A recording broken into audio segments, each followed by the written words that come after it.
আপনি যদি ড্রপশিপিং এর মাধ্যমে আয় করার চিন্তাভাবনা করে থাকেন তাহলে অবশ্যই এই ভিডিওটি আপনার জন্য। আর আজকে এই ভিডিওতে আমি দেখাবো যে কি কি স্টেপ ফলো করে আপনি ড্রপশিপিং বিজনেসটা শুরু করতে পারেন। তো আমরা একটা দেখতে পাচ্ছি, এখানে একটা ডলার দেখতে পাচ্ছি, যেটা হচ্ছে প্লাস বেস একটা সাইট থেকে, যেটা আমরা চাইলে হচ্ছে এই বিজনেসটা শুরু করতে পারি। তো যাই হোক, আমি একটা সাইটে নিয়ে যাই, এটার নাম হচ্ছে প্লাস বেস। তো এই জায়গায় আপনি কি করতে পারেন, আপনার ড্রপশিপিং বিজনেসটা শুরু করতে পারেন কোনো প্রকার প্রোডাক্ট আইডিয়া রিসার্চ ছাড়া, বা হচ্ছে আপনার কোনো প্রকার পেমেন্ট যে হোল্ডটা আছে এই পেমেন্ট হোল্ড হবে না, বা ব্যাড কোয়ালিটির কোনো প্রোডাক্ট ছাড়া। তো আপনি এই জায়গায় এসে এখানে সাইন আপ করে দেন অ্যাকাউন্টটা তৈরি করে বাকি কার্যক্রম শুরু করবেন। তো যাই হোক, আমরা আমাদের মডিউলটা দেখি, তাহলে আরো বেটার একটা আইডিয়া পাবো। আমি এখানে আসলাম যে হাউ টু স্টার্ট এই ড্রপশিপিং বিজনেস। তো আমরা কিভাবে আসলে ড্রপশিপিং বিজনেস শুরু করতে পারি। প্রথমে আপনাকে সিলেক্ট ইউর নিশ, আপনাকে একটা নিশ বাছাই করতে হবে এবং অবশ্যই ভালো এক প্রোডাক্ট নিতে হবে। এমন না যে লো কোয়ালিটি প্রোডাক্ট নিলেন যেগুলো বিক্রি হবে না, যেগুলো বাজারে চাহিদা আছে এই ধরনের প্রোডাক্ট আপনি নেবেন।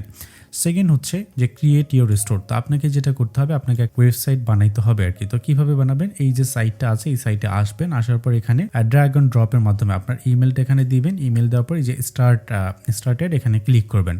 ক্লিক করে আপনার অ্যাকাউন্টটা সেট আপ করবেন এবং একটা পুরো ওয়েবসাইট এখান থেকে স্টেপগুলো সেট আপ করতে পারবেন। এখান থেকে আপনি হচ্ছে আপনার স্টোরটা সেট আপ করে নেবেন। এরপর হচ্ছে কি করতে হবে, আপনার ওয়েবসাইটের ভিতরে যখন ওয়েবসাইটটা তৈরি করবেন, যদি কাস্টম ডোমেইন নেন তাহলে তো ভালো। এরপর আপনি এখানে প্রোডাক্টগুলো অ্যাড করবেন, যেগুলো হচ্ছে হাই কোয়ালিটি এবং হাই কনভার্টেড প্রোডাক্ট। এরপর হচ্ছে যে আপনি প্রোডাক্ট অ্যাড করছেন, এখন এই প্রোডাক্টটা অ্যাড করলে তো হবে না, এটাকে মার্কেটিং করে সেল নিয়ে আসতে হবে। তো সেলস অ্যান্ড মার্কেটিং, আপনারা সবাই জানেন যে সেলগুলোর এক একটা প্রকারভেদ হয়, এক একটা প্রোডাক্ট আসলে এক এক জায়গায় চলে। তো আমরা গুগল অ্যাডস ফার্স্টের দিকে আপনি চালাবেন, গুগল অ্যাডস রান করে। সেকেন্ড হচ্ছে আপনি ফেসবুক অ্যাড এবং ইনস্টাগ্রাম অ্যাড চালাবেন, এবং এটার মাধ্যমে যদি আপনার সেল না হয়, পাশাপাশি শুধু আপনি গুগল অ্যাডসটা চালাবেন এবং ভিডিও মার্কেটিং করবেন। পাশাপাশি পিন্টারেস্টে আপনার যে প্রোডাক্ট বা হচ্ছে যে প্রোডাক্টগুলো থাকে এগুলো প্রমোট করবেন। পাশাপাশি হচ্ছে টিকটকে আপনার প্রোডাক্টটা প্রমোট করবেন, দেখবেন যে ভালো পরিমাণ সেল আসবে। অবশ্যই ইউএসএ বেস টার্গেট করবেন। তো আশা করি ভিডিওটি আপনার ভালো লেগেছে, খুবই শর্টের ভিডিওটি ছিল। যদি ভালো লেগে থাকে তাহলে অবশ্যই লাইক, কমেন্ট এবং শেয়ার করবেন।